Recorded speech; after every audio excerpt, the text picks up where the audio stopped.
you ever heard a guy say, one, I feel uncomfortable with the word wealthy, or two, that I am worried that I don't have enough time left to invest? A lot of research has actually come out to show that both men and women will outperform the index, but women outperform the men. When I was a financial planner, there was not one single heterosexual couple that didn't think it's not worth her going back to work because childcare is too much of a percentage of her wage. At which point I would say, well, that's curious. I thought you were both having the child and it would be a percentage of both of your wages. That's genius. As soon as a woman earns $1 more than her partner, her risk of DV goes up by more than 30%. Are you joking? Things that I would be very careful about is the language of, don't you worry, pretty little head about this, I've got it. Are there any other small ones that you can think of? I would, and I know it's really sad, but I would do a... Oh my God.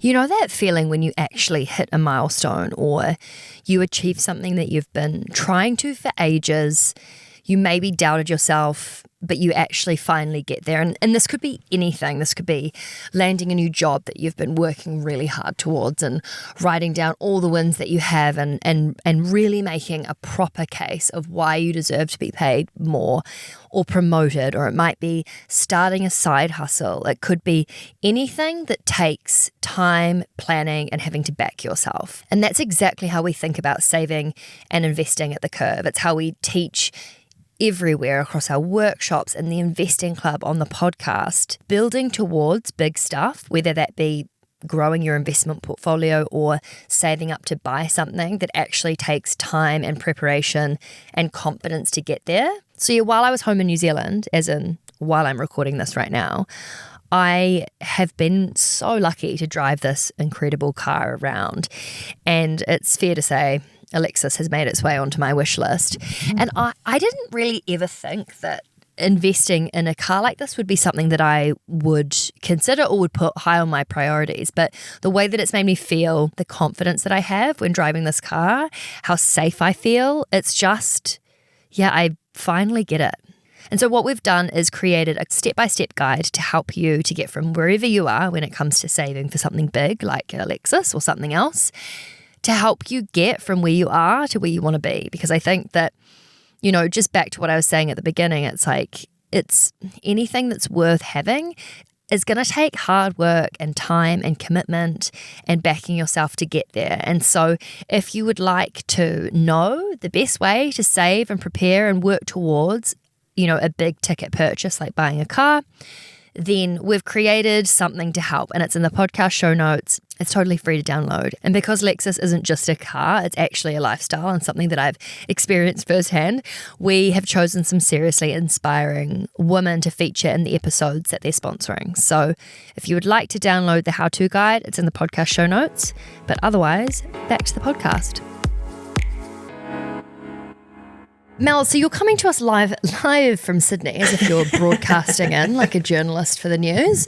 One of my favourite cities in the world. Yeah, it's gorgeous. And I'm in an apartment, I'm looking out at the bridge. Like, it is a beautiful city. Yeah, Vic and I actually met in Sydney. That's where our friendship blossomed. So Mel, the reason I wanted to get you on today is one of the things that I've absolutely bent my brain trying to think about is the way that we think about, you know, unpaid labour and how mums are not compensated properly. I've always thought about this whole thing, but I've had a bugbear with the whole situation, but I haven't really had any solution-based insights or thoughts on how we could be doing things better in general. So I'm really excited to be speaking to you today.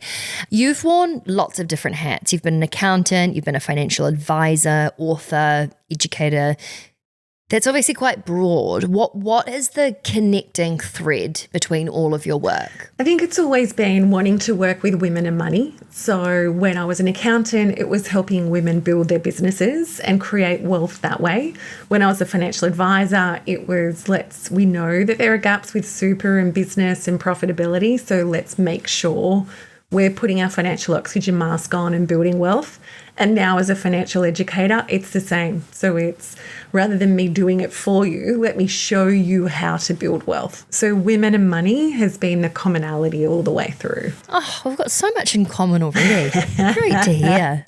One of the things that you often talk about is that money is so much more than math, which is so ironic that that's what we all think of when we think about math. We think about high school maths and being terrible at algebra, and it's just like so far from that.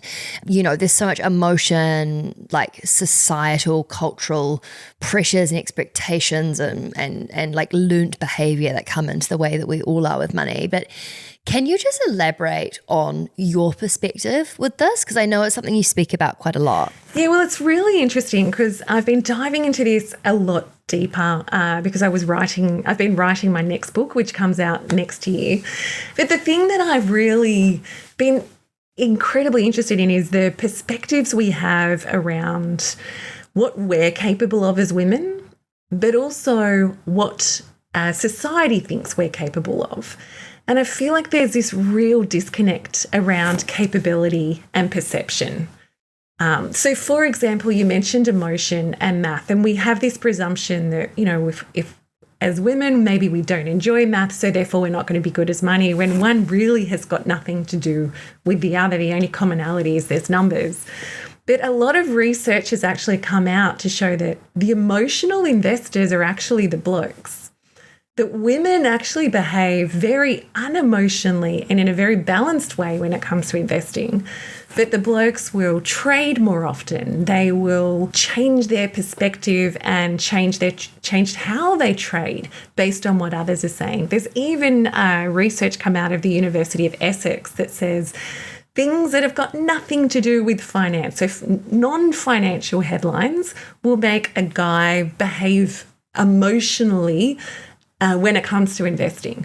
So I find it really interesting that one of the big things when it comes to women and money is that, we're too emotional, when actually the reverse is true. And part of the reason I talk about it so much is because we hold all these untruths and they absolutely limit us when it comes to being involved in long-term investing decisions and also investing for ourselves. You're one of, well, I'm not good at math, or I'm a creative, therefore I won't be good at finances. Or that's a huge one, I think. It's a massive one. I think it's selfish to have too much wealth.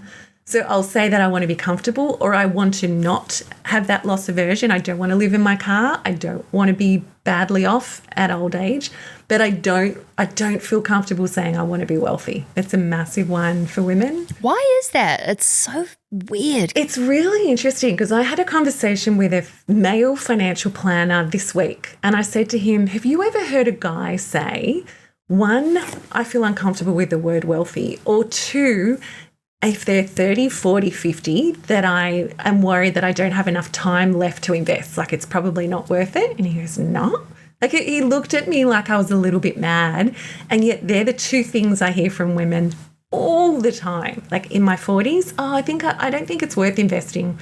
I don't have 10, 20, 30, 40 years. Or he's got it. Or like there's so many things we hold as women that the blokes simply don't think about, which I find fascinating. Yeah, it's so interesting. Like how and where have those things come from? Well, it's interesting. Even the root word money, in Italian, in French, I think in Spanish as well, it's masculine.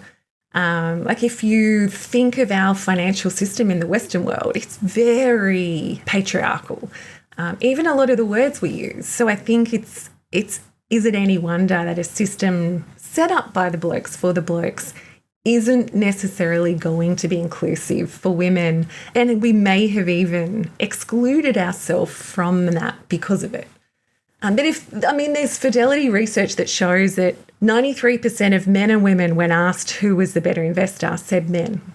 Like this is just something that most of us inherently believe. Yet fidelity studies, long-term Warwick Business School studies, there's about 3 or 4 major long-term studies show that both men and women will outperform the index, but women outperform the men. So I find it really interesting, these beliefs, these core beliefs we have are absolutely wrong.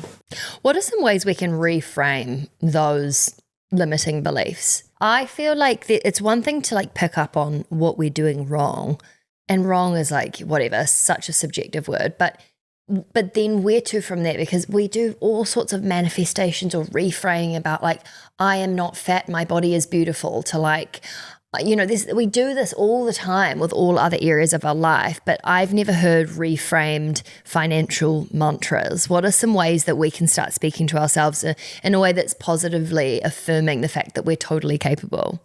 So I think even changing the words that we feel comfortable with. So we don't have to say we want wealth, but we can say we want choice. So I haven't met a single person that if I said to them, hey, Sophie, financially, would you like choice later on? You'd go, well, of course. So it's changing the words we use to make it more comfortable. And I think that way it's not manifesting, it's just being comfortable with the outcomes that we want. But it's also realising, I think, women particularly feel like we need a lot of money to invest, therefore we self-select out. So, for example, when it comes to superannuation or retirement funds, well, I don't need to worry about my pool so much because it's a shared pool if I'm in a couple. When actually I want women to get this idea of putting on a financial oxygen mask. When you're in the plane, that's not considered selfish. You put your oxygen mask on so that you can then look after others around you. When it comes to your finances, we want to have great finances so we can have choice so that we can then help those around us put on their oxygen mask. A beautiful way I've been reframing it for mums, for example, recently is a lot of mums don't believe their kids are going to be able to afford a house. Whereas if you knew how to invest, if you could teach your kids how to invest, their time, their age is their superpower. Like if you invested $250 for 50 years, you would have almost $4 million. Like that's life-changing money from $250 a month.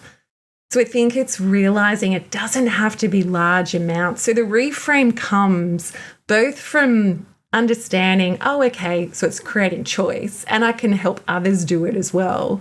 But also it's not large amounts. It's not hard. I think when we think investing, we think that it has to be complex, but actually it really doesn't need to be. No, yeah, I couldn't agree with you more. One of the things that I really wanted to speak to you about was the invisible load and all of the unpaid work that women do that's not recognized in the same way as normal quote unquote work. How do you define the invisible load? And can you also just speak to why you believe that it's such a financial disadvantage to women? So it doesn't matter if we've got kids or not, and it doesn't matter how progressive we are. There is so much stats out around the number of extra hours that women are doing compared to men if they're in a heterosexual relationship. But even if you're single, that invisible load is often there in that caring load. So, for example, I've got a girlfriend whose mum's in aged care and she's the one looking after the mum, not her brothers, her. So you might not have kids, you might feel like, yes, we're very equal, but your siblings might not be equal when it comes to caring for aging parents, for example. That's actually a really good point. If I think about my stepmom, she has had her mum died recently and she's had a, really full on few years caring for her as she's gone through dementia and, it's been heartbreaking to watch, but she has been unbelievable with her mum. And you're right, she was, just the effort and time over and above her brothers. And it's not to say that they don't love and care for her. It's just that the amount she was putting in was just clearly more. And that's time then that she doesn't have then that mental load available to think about investing, to think about all these other things that perhaps her brothers do. And I think too, it's an expectation that we take on, and I would be curious to see if your stepmom was to have a conversation with her brothers to say, hey, I just need you all to take an extra 2 hours a week or something. But as women, we'll often take that as a no, this is what's expected of us. And I think it falls under that good girl mantra, that nice girl, that sadly we are still holding, many of us, and absolutely it sabotages our finances because of the invisible load, because we don't want to rock the boat in a relationship, because we don't want to seem like we're selfish or we're too grasping, we want too much. And I think that nice girl trope really harms us and really comes into effect in so many areas of our life, particularly finances. So with the finance piece, you mentioned that the time is essentially spent thinking and doing other things when, you know, a partner or a sibling has more time to be investing in other ways or growing wealth through income or through blah, blah, blah. Is that the main way that we would define the sort of financial impacts of that? Like, and I loved that you spoke about the invisible load being not just something within a relationship or with kids. It's the fact that women very much are in our natural habitat when caring. And I think that you know, that is inherently good. I think that it's beautiful that women care for and go over and above for the people that they love. But I'd love to dig in more to the way that that means we are not just, you know, week to week, month to month, but like generationally worse off financially because of that. It's because we're not putting the same time and care and attention into ourselves. And I think it's not to say, to your point, that we don't want to care for, but maybe it can be a sharing of the load, or it might have to be in the same way that I make sure that I go to the gym 4 times a week. It might simply be putting a diary appointment in your calendar for an hour a week that you do not miss, that's just about you doing more with your finances. So I think it's realising that the fact that we are caring for doesn't mean we also don't care for ourselves. Okay, I like that. And one of the things that you mention is the fact that couples can often view things like, and within the invisible load, there's obviously like washing, cleaning, caring, pickups, all that stuff. But that couples often view the childcare piece as like coming out of her wage. Can we just speak to why that is damaging? Because when I first was sort of thinking about it, I was like, I don't understand how and why that's super problematic. Yeah, so when I was a financial planner, it was to a couple. So there was not one single heterosexual couple that didn't think this way, which I was stunned. And in the end, I was taking notes. I'm like, surely I'm going to get one soon. So they would come and they would say, right, we've either had a child or we're going to have a child. And the line was almost always, it's not worth her going back to work because the childcare is too much of a percentage of her wage. At which point I would say, well, that's curious. I thought you were both having the child and it would be a percentage of both of your wages. That's genius. And they had not considered that. And often that had blown both of their minds, that they just took it as a percentage of her wage. And how it holds you back is, 1, earning capacity, 2, the ability to be promoted, etc., and advance in your job, but also the superannuation or retirement money that you're missing out on being contributed for you. And again, that would be my next thing that I would say. I'd say, please tell me you've thought about not just the missing super, but the compounded missing super. And it's just too often neglected. If you want to stay home, amazing. Let that be a choice, not because it's too high a percentage of hers. Gosh, that's good. And for anyone who's not based in Australia, super is KiwiSaver in New Zealand and it's pension in the UK. Yeah. Yeah, it's your retirement savings. So I think that's a really interesting next point, is when it comes then to this idea that is something you're really trying to pioneer and like encourage lots of couples to think about, is the idea of super splitting. Why is that super impactful? And why do you think that that isn't more widely practiced or like required? You know, like, wouldn't it just be almost something that government put in place where it's like, oh, you're on maternity leave? Perfect. Register your partner's name. Automatically his super gets split in 2 and sent into your account as well. So, Sophie, we just had elections in Australia. If I was PM, this is what I would mandate. Exactly what you just suggested. I do not understand why it is not a thing.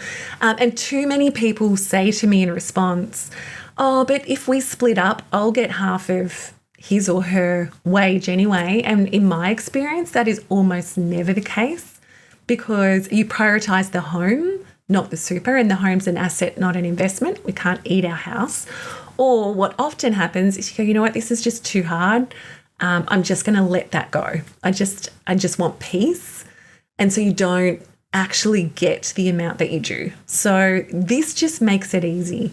So super splitting in Australia is a simple form that your partner on their super fund website fills in, and then you get up to 85% of their super in that year. So you can do this. You may only be finding out about this when your child's 10. You can still do this now for the next few years. But let's say I was on 100K a year salary. That's essentially $9,000, or in Australia it's $11,000 worth of super per year I'd be missing out on by stopping working. But it's not just, if I didn't work for 4 years, it's not just the $40,000 I'm missing out on. It's the compounding nature of that over 30 years that I'm missing out on. And that compounding nature is worth hundreds of thousands of dollars. And that's the part that we're missing. So it's not going to cost you anything out of your outside money. It's just a really simple form.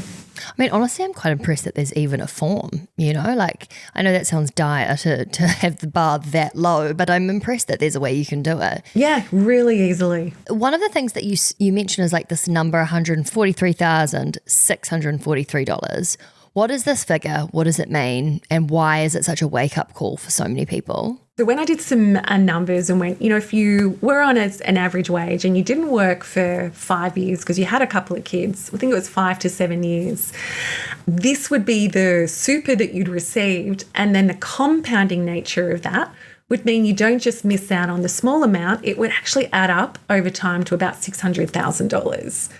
And again, this is the piece that people don't realise. And we've got a free super calculator on our website where you can jump on, put what your wage was, what your super is that you would have missed out on, and then it'll work out for you, well, this is the superannuation over your life, the compounding amount that you would receive. And again, we think, $10,000 in a year or $7,000, that's not that much. We don't think that actually that could be $600,000 by the time we go to retire. And it's why women have so much less super than men. It's why women over 55 in Australia are at most at risk of living in their car and being homeless. I think it's the same all over the world. Like it's definitely the same in the UK and New Zealand. It's absolutely F-U-C-K-E-D, just in case there's a kid in the car. Agree. I would love to know, in your experience, if you've come up against many men that are against the idea of doing this. Yeah, absolutely. So it's really interesting because I spoke for NRMA in Australia on International Women's Day, and I talked about this. I said, for Mother's Day, I want you blokes in the room to go home and I want you to super split with her this year. This is your Mother's Day present. And the feedback to me was that the guys didn't know about it and were like, oh, well, of course we will. And we're going to take that positive action. But sadly, I have a lot of women come to me and say, yeah, my partner said that I'll get it anyway if we split, which is BS. That doesn't happen. Or two, the argument that is often used is, yeah, but I've got more super, so it'll do better in my account. That's just such a lie.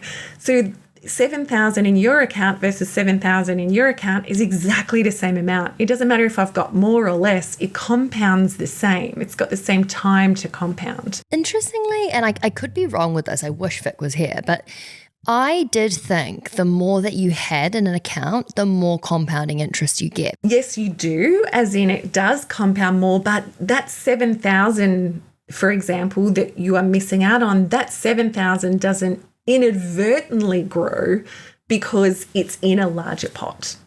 So what you're saying is the amount that, if you split it in half, the amount that the other amount will be generating in compounding interest matches what it would be if it was all together. Absolutely. So it's essentially splitting the compounds. So it's like, well, I'm getting half the compounding interest and you're getting half. It's not that the total is any less. No, that's exactly right.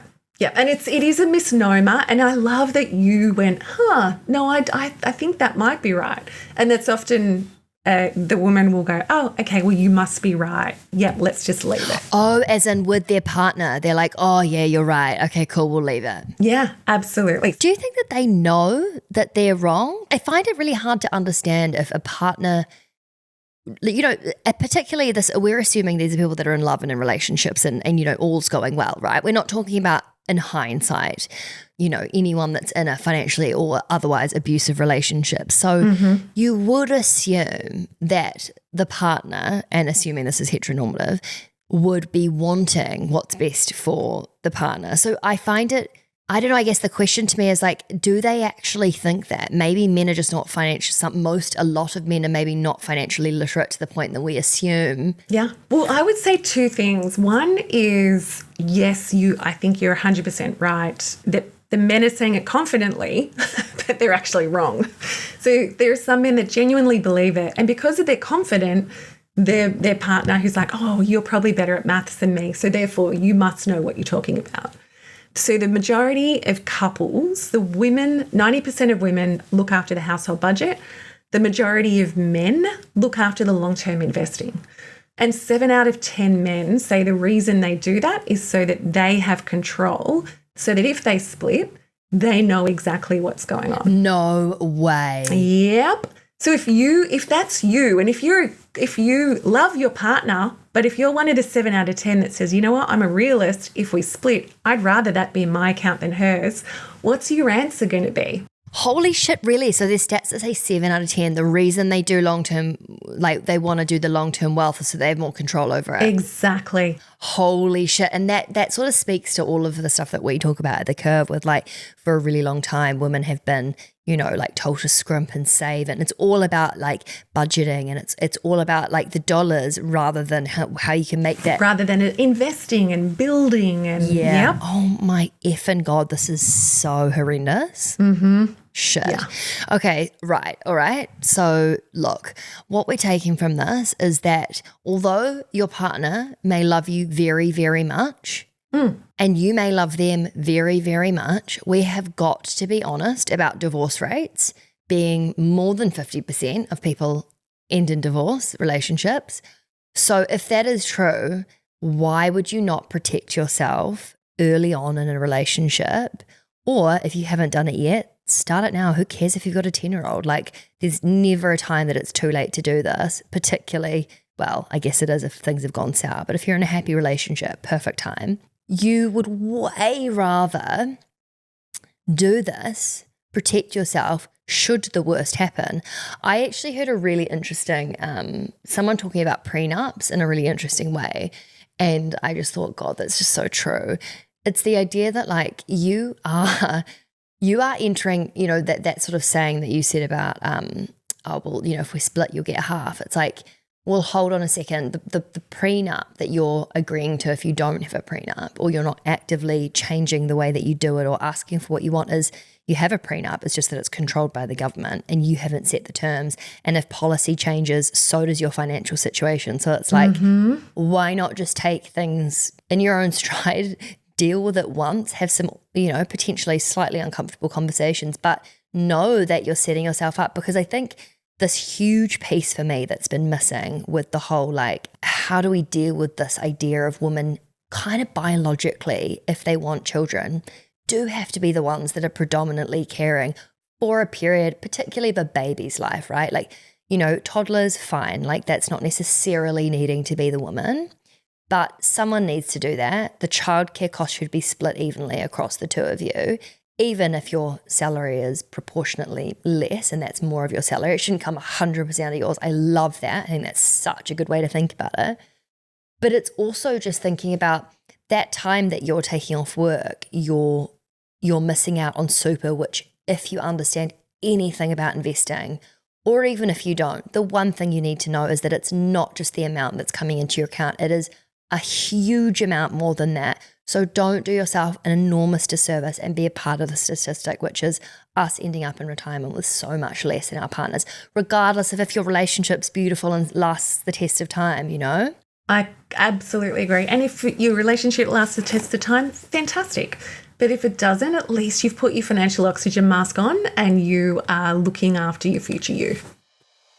I'm so excited to be talking about BePure. This is a brand that I've used for a really long time. I used it years ago when I was living in New Zealand, and since being home have been on the bandwagon again. I don't know, I'm such a fan of supplements. I feel like when life gets busy and, you know, you can do your best to eat a well-rounded meal, to drink water, to do all the things, but sometimes I find it quite overwhelming and I know that I'm often not hitting the mark. So to know that I'm like further bolstering my immune system with quality vitamins, I just feel like I am absolutely winning at life. So the 3 products that I wanted to share with you today, which are a part of the Immune Essentials pack, so ahead of winter, the perfect things to add to your health routine. The first one, it's called Super Boost C. This is for fast acting immune support. So when you are busy, working hard, the absolute worst time to get sick and your throat's just tickling away and you're thinking, absolutely F off. There's no way I'm getting sick right now. This will become your new best friend. It's got 3 grams of high potency vitamin C per serve. The other one is vitamin D Restore. So for anyone who experiences post-seasonal depression or doesn't get enough sunshine on their face and in their body across winter, which let's be honest, most of us don't, this is an amazing product. And then the third is zinc. It's so good for all-round health. So this supports your gut health, your immunity, making sure that your hormones are balanced and your mood and energy. I'm just clinging to my zinc restore as if my life depended on it. But the reason I'm talking to you about these 3 products in particular is that we're doing a partnership with BePure, where if you want to get access to the Immune Essentials pack, which is these 3 products, you can save 20%. So the brilliant thing about this, and why we wanted to do it around the time when you're getting ready for winter and going into hibernation mode, is that because you can pay month by month, it's like a subscription, so it gets delivered to your front door. You don't have to go and invest hundreds of dollars up front. You can pay month by month, so you can factor it into your budget, but you can also be investing in your health. So if you would like to find out more, you can find out all the details in the podcast show notes, and the link will take you straight to getting 20% off. So thank you so much to BePure. What do we think about the idea of taking time out of work? Your partner's working, you're splitting your super, your pension, your KiwiSaver, whatever you want to call it. What about a salary from your partner? Are there other ways of compensating? I think the thing that stresses me out and that I don't really know my way around this is the idea of, okay, if I take a break from work to raise kids, how do we swap the mindset of I'm taking money from my partner, or this is his money that I'm using, or I have to ask for permission to spend? What are some other ways that we can be practical and positive and reframe this? Well, I absolutely believe you need to have money paid to you, agreed, and that it should be the same for both of you. So there's the joint account where you have your joint expenses and you should be paid an amount each during that time. Because why should they get more spending money than you just because they're doing paid labor when your labor is just as important? And I definitely don't believe, and so that can be a discussion prior as to how much you should both get. And I definitely don't believe that it should be an asked for, because that's infantilizing. It then turns it into a parent-child relationship with you and your spouse, which is going to affect every part of your relationship. So I believe there are all discussions pre-children to have to go, right, let's talk about this, about how this is going to work for both of us. Because you don't want to get into it and then realize that, really, this is what you think? And I guess if you're having those uncomfortable conversations and you don't like how it's going, the time to do something about that is pre-children. Do not fertilize an egg. Yeah. What about the idea of women being paid to have a baby? The idea of us putting our bodies on the line in terms of it's a huge physical impact for us. Have you had any discussions with clients or thoughts around how that could work? Have you seen it at all? I've seen lots of threads on places like Reddit with people being if I'm having a baby, I want to be paid for that because this is how much it's taking out from my career, from my salary, from my, super retirement, blah, blah, blah. I want a lump sum for XYZ. Have you seen that? Do you encourage it? Would love to hear your thoughts on it. I've never seen that, interestingly, and I've obviously worked with thousands of women. But having said that, I think it would depend. So if you are someone where maybe your partner is earning a lot more than you, or you're both on really good incomes, and you're going to take a really severe deficit to have that, and you both really want one of you to stay home, I can understand you saying, you know what, if I agree to this as a couple, then this is one, how much I think we should both be paid, but also this is going to be the longer term financial compensation that I'm going to want. I think everything is permissible, everything's okay, as long as you think about it and have those conversations. What about I think what you just said is really interesting, if you both want someone to stay home, because that's a really important point. Like, what if the partner is wanting, sorry for this to be super like heterosexual couples, but I feel like it's more of in my experience, it's more of a problem with heterosexual than and homosexual, because they're almost creating their own narrative and they're genuinely figuring out this is how we want it to be. Yes, they're redefining what this looks like rather than just taking what it's always been. But I guess my question would be like, have you seen many couples where the man wants the woman to stay home? She's not super keen on it, but is doing it. How do you quantify that financially? You know, like, I think what's interesting is like if two people are like, do you know what? Neither of us want to give up our work. We don't want to be, and it's not, maybe it's not financial. Maybe it's just for they love their job or whatever the reason is. Then, you know, it's obvious and fair in a very clean and, you know, split down the middle way, right? Yeah. Where neither of them are having to necessarily sacrifice more than the other, blah, blah, blah, blah, blah. Yeah. But how do you navigate that if one wants to stay home and the other doesn't? Like, whether it's that the woman wants to stay home actually and he doesn't want her to, or how do you have the financial conversations around that? So I guess a couple of different ways. So one, I'm thinking of one couple particularly, whereas he wanted her to go back to work the minute the kids were at school, whereas she really did not want that. And so they sat down and negotiated where she ended up doing 3 days a week rather than full time, because she said, okay, I will go back full time. However, you therefore will need to do these many dinners, these many picking kids up from this, that, and the other. I will not do the unpaid labour if you want me to go back full time and earn. And I think he was surprised at what he would have to do, and he agreed very readily to 3 days a week as a result. So I think it's having those conversations where you lay out, sure, no problem, but this is what it will look like. And it becomes a negotiation rather than a dictatorship, hopefully. But also, like, my husband and I have chosen not to have kids, but when we were talking about it initially, I said to him, if you really want them, I'll absolutely have them, but I'm not going to be the one to stay at home. I want to work. I'm going to be back at work quickly. I wouldn't want to slow down. So therefore, it's going to be about, are you happy to stay home? Are you happy to have a nanny? Like, that's going to be a decision for you. So I think it's having all of those conversations and having them as robust, both in that the one that I described around, well, this is all the unpaid labour, so that has to be divvied up, rather than just being resentful and taking it all on. God, both of those examples are so helpful for me. It's just really getting my brain going for different ways of approaching it. I love the idea of, cool, if you don't understand the fact that I don't have capacity to do all the, you know, what is required around the house and work full time, are there any other instances or examples that you can think of where negotiation has been done or it's been laid out in a really obvious way? Yeah, well, I've got a girlfriend where he wanted the third child. She had come back after her first two from quite a high-power job,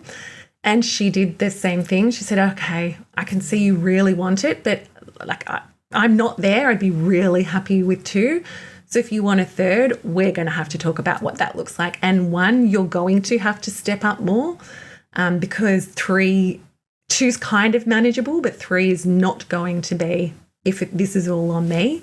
So they had quite intense negotiations in the lead up to that, where she wasn't ready to commit to the third until she knew that he would be on board. And again, it was him taking on more of the load because she just couldn't do that.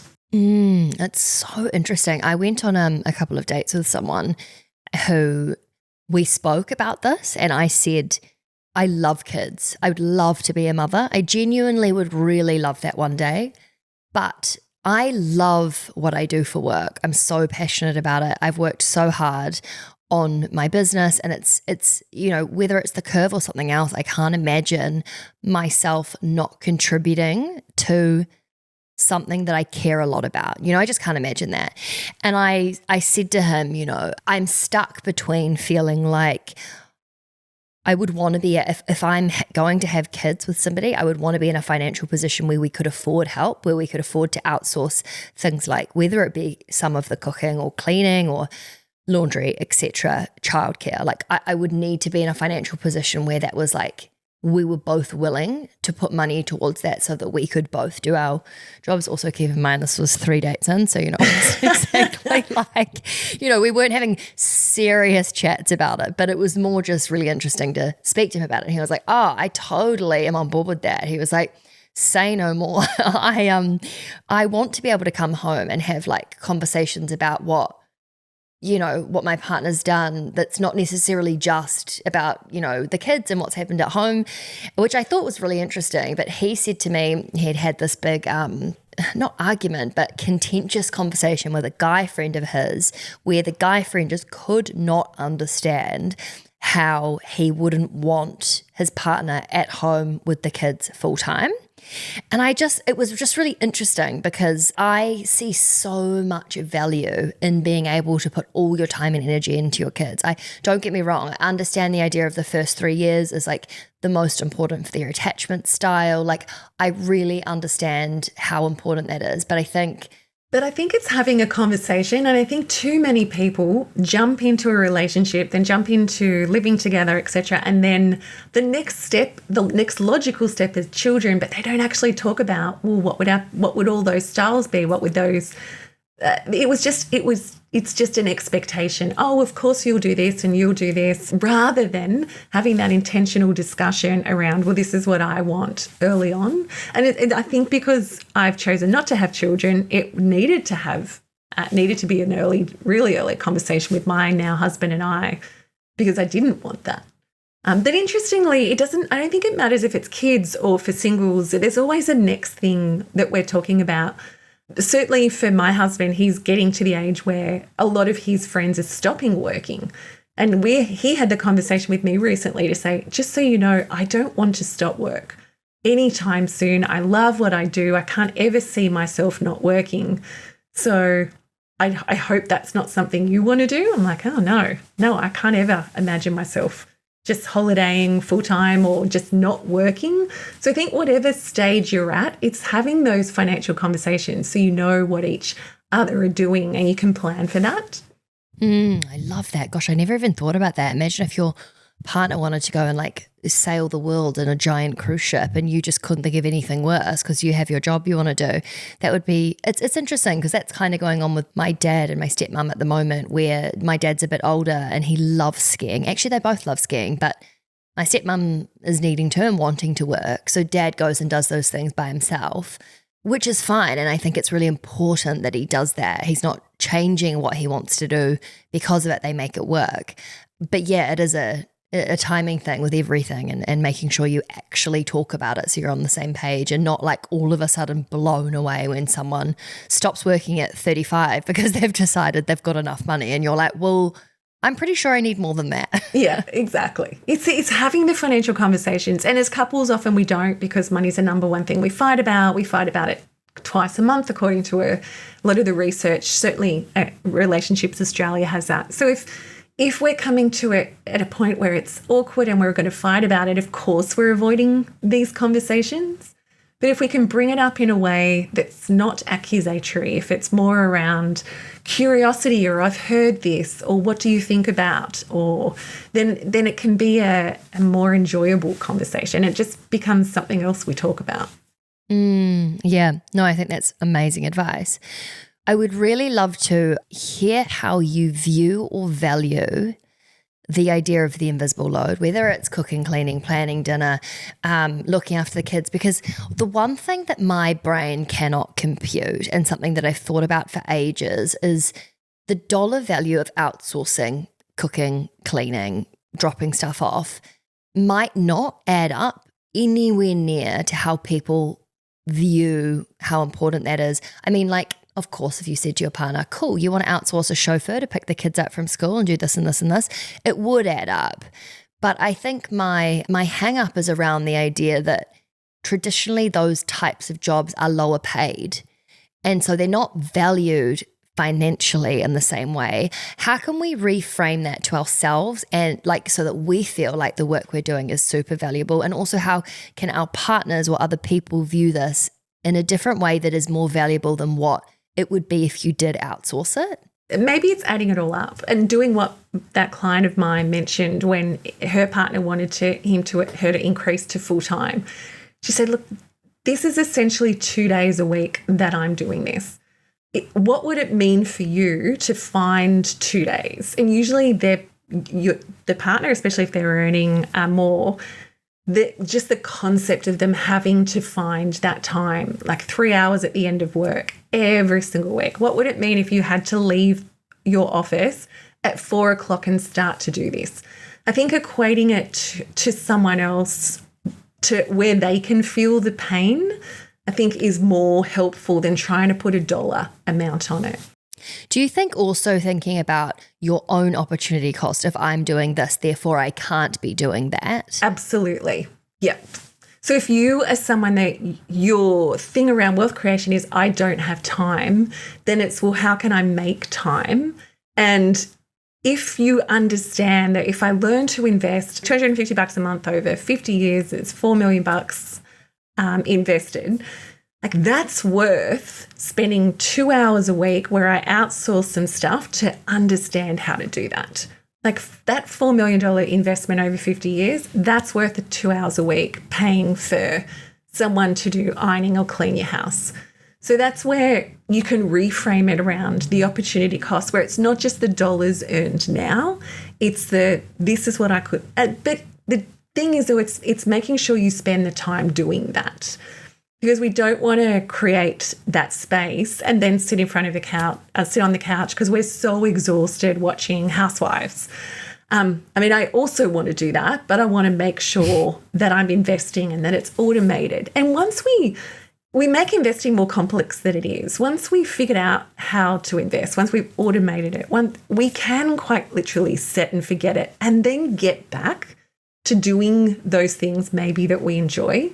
But it is prioritizing it, knowing that I'm not just looking at the hourly rate that I'm paying someone else, I'm looking at the long-term compounding effect. How has your own beliefs around like fairness in relationships evolved over time? Like from all the clients you've worked with, like, yeah, I mean, you would have seen some incredible successes of people revolutionizing the way that they deal with money within their relationship, and you would have probably seen the pits of hell of like the worst case scenario. So yeah, how have your own beliefs evolved and where are they now? So I definitely don't think there's a one size fits all to relationships.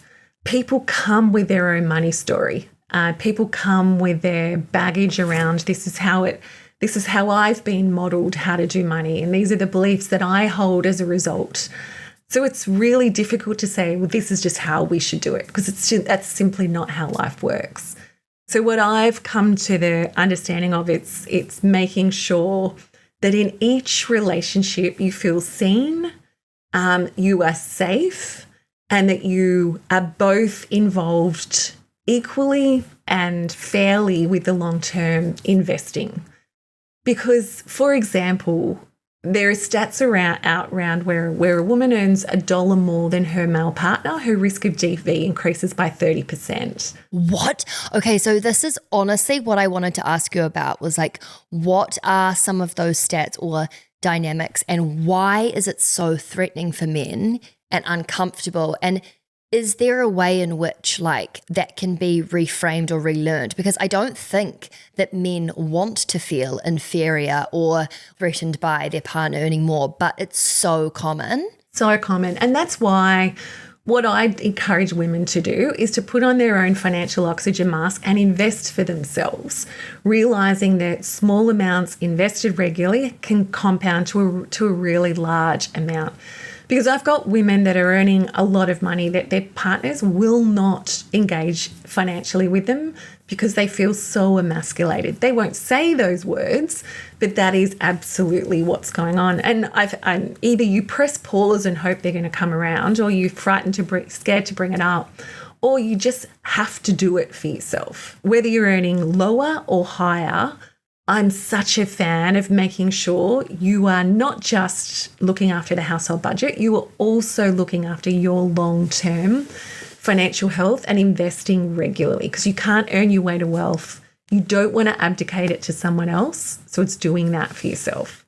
What are some red flags that we can look for in relationships for unhealthy dynamics? You know, you mentioned that statistic around DV and how common it is. What was the number? So as soon as a woman earns $1 more than her partner, her risk of DV goes up by more than 30%. That is absolutely wild and frightening to me.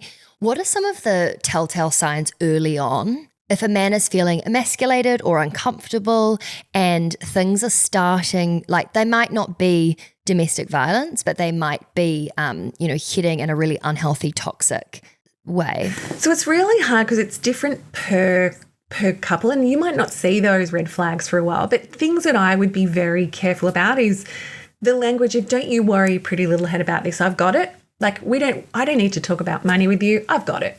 Like, that might seem lovely, but actually your partner's not allowing you to engage in a relationship financially with them. And for me, that would be a massive red flag. Just they're not wanting to engage and talk about money. Even just healthy discussions around wanting to talk about money. If my partner kept shutting that down, that for me would be such a red flag. But also just wanting you to sign things, wanting you to do things and getting upset if you won't, or upset with you if you wanted to take that to an expert just to run it by someone, just that language of, but why don't you trust me? I'm your partner, you should trust me and just sign it. Massive red flags. That is such a good one. It's so easy as well, I think, like the whole Love is Blind thing, to just like sweep things like that under the rug. Are there any other small ones that you can think of? Because I think these are all just good for us all to have in the back of our heads. Well, it's really sad, but if I was dating someone as well, I'd do a reverse image search on them, because the number of romance scams I'm seeing where then the person they're dating is not the person they're actually dating. Are you joking? No.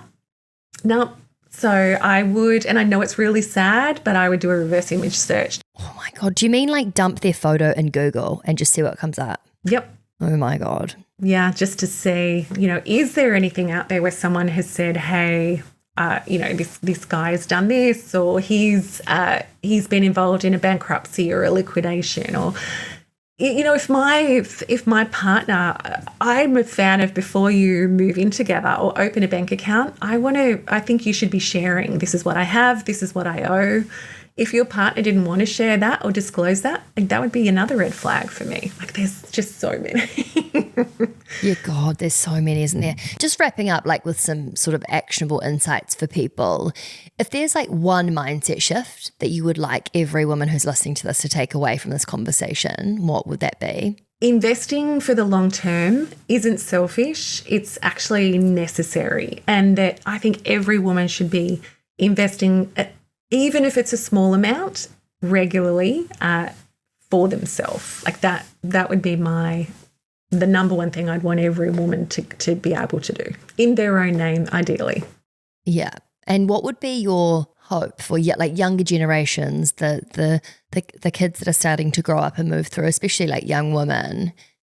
How would you like them to experience money differently to what we're still seeing today? Yeah, so I would love them to come to money with more of a curious rather than a fearful thing, for realizing that money's not selfish, it's not emotional, it's not good or bad. It's simply a tool to get you where you want to go.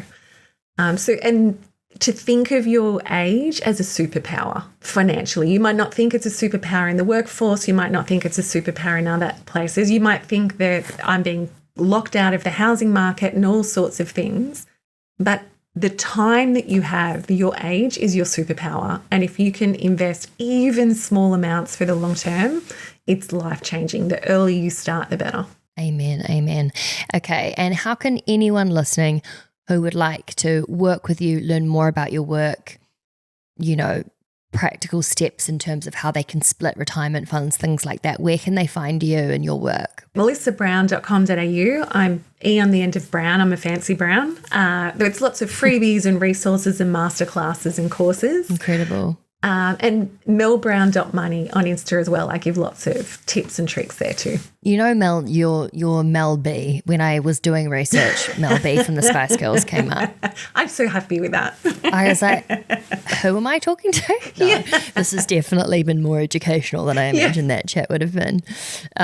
Thank you so much, Mel. It was amazing to speak to you. I feel like there's just been so many helpful, interesting tips there.